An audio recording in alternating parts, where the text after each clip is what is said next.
32-year-old Thuso Khumalo is a former drug addict living in Johannesburg.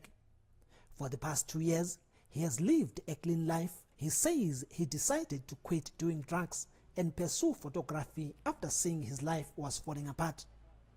Now he's back to the streets, not for more drugs, but to persuade those still hooked to quit as well.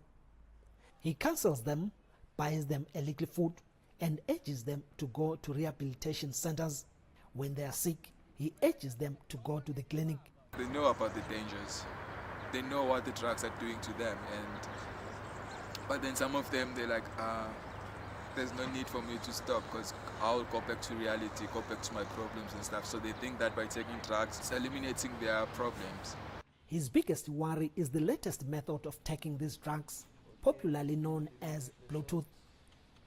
This is a method where an addict injects a drug into their bloodstream and other addicts draw out his blood and injects it into their own bloodstream. With nyaope, a concoction of dagga, heroin, antiretroviral drugs, red poison and acid being the most popular drugs amongst the youngsters, Khumalo says he fears that if they survive the fatal effects of the drugs' ingredients, they are likely to contract HIV and other blood-transmitted diseases such as hepatitis. His message is slowly finding acceptance to his friends. Hooked by a friend into drugs, 23-year-old Sienna Knighton says he now spends each day searching for money to feed his addiction. He is grateful people like Khumalo have encouraged him to find other means of making a living instead of stealing. And Knighton says the will to quit drugs is gradually overwhelming him. It is a dream for me to change right now because my life is terrible because I can't do another things, you know. I'm always running after my addictions. He is already warning those not hooked never to try drugs, especially the youth. Stay away from the drugs, don't try the drugs, and don't even wanna look at them. Law enforcement officials in Johannesburg are also pursuing drug peddlers with the hope of stemming out the drug supply.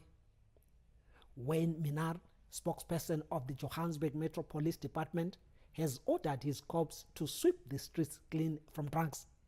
We want to get our city to be beautiful. All the bylaws must be obeyed. Martin Zygmunt, a volunteer at a drug addicts rehabilitation center in Himshila, Johannesburg, says the war against drugs can still be won as long as those that are hooked are willing to change. It sounds hard, but they really need to go really to the bottom until they realize that they need to change, and then they come, and then they're also willing to push through and get their life back. And Khumalo says one day he hopes to have his own rehab center that will be a life-saving home for all those who are now slaves of illicit drugs. Thuso Khumalo for VOA News, Johannesburg.